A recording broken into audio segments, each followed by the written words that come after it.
News TV. Foreign U.S. military strikes in Yemen. I ordered the strike. Trump. Relax, watch this video.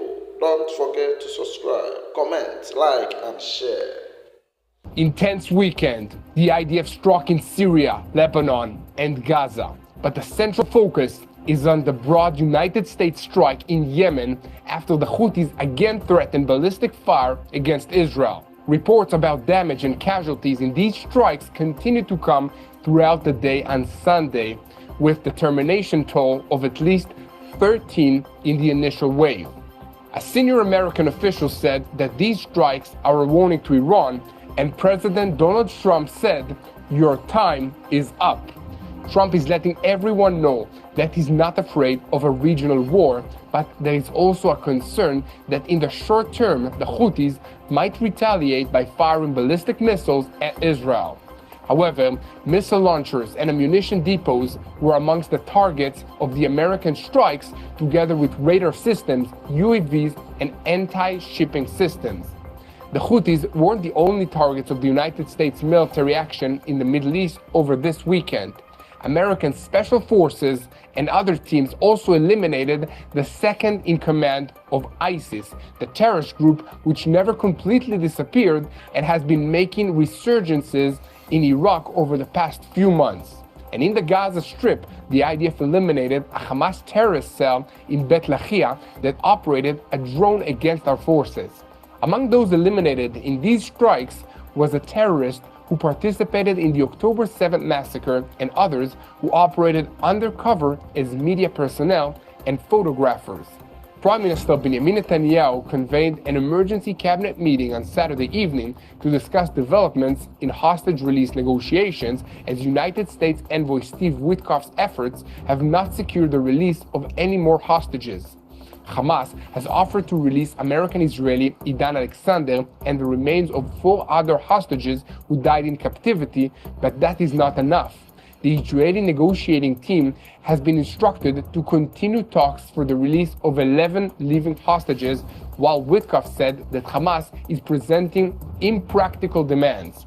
And meanwhile, the Saudi-owned El Arabiya news portal reported that the Trump administration has given the Lebanese government and the National Army an ultimatum to either clear Hezbollah out of southern Lebanon, or Israel will be giving a green light to move in and do it for them.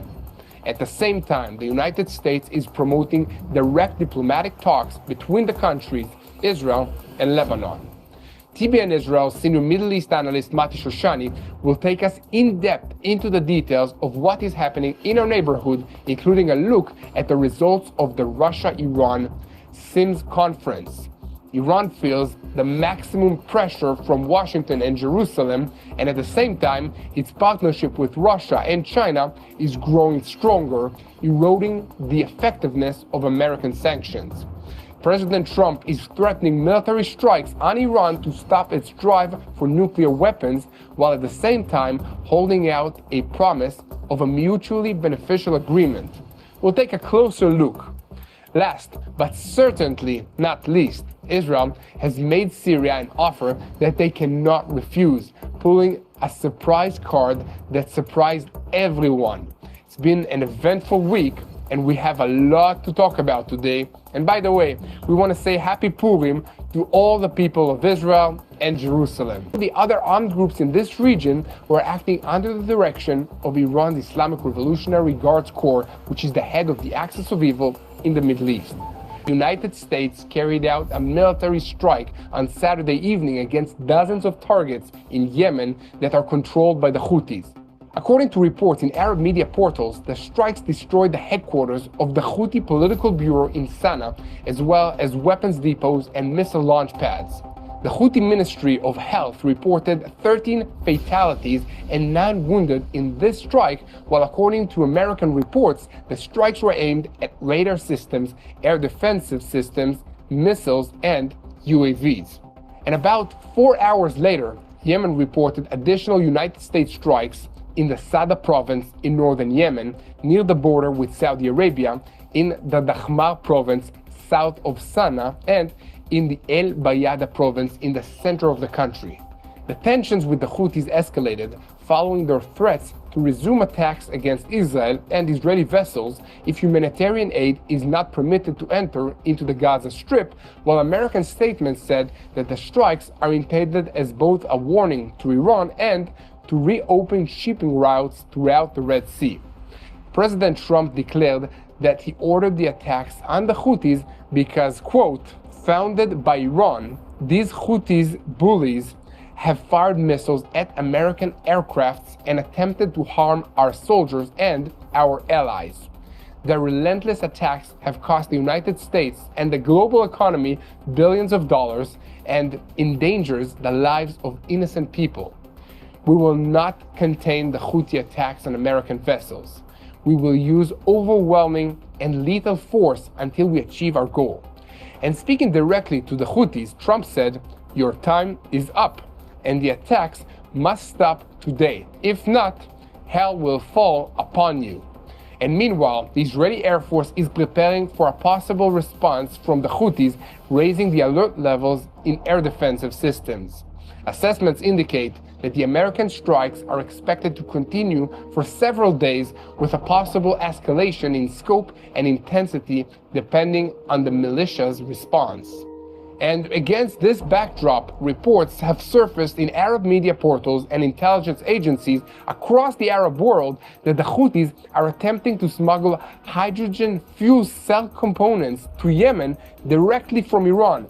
This would provide Houthi fighters with a significant technological leap, as the Houthis' drones could become harder to detect, enabling them to fly longer distances and cause greater damage as they carry out suicide missions. American military sources have promised a strong response if the Houthis attempt to use such drones.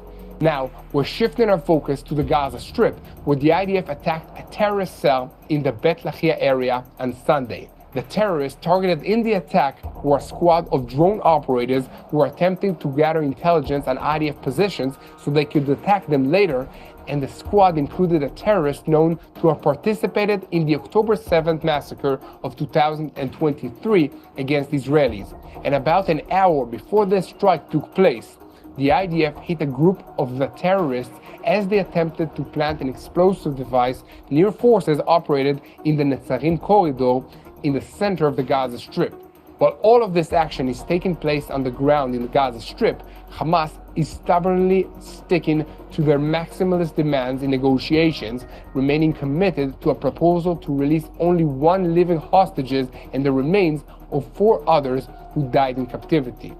The United States is threatening them with a deadline without specifying what it is, and Israel is meanwhile waiting for Hamas's response to a new old proposal calling for the release of 11 live hostages and the remains of 16 others. Meanwhile, on Sunday evening, Prime Minister Benjamin Netanyahu convened a discussion regarding the crisis in the talks, where he received a briefing from the negotiating team that returned from Doha, Qatar.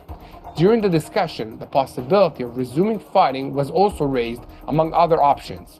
The situation remains highly unstable, and it seems that Hamas is doing everything it can to avoid releasing any more hostages. They are playing a double game, making offers that they know Israel will not be able to accept,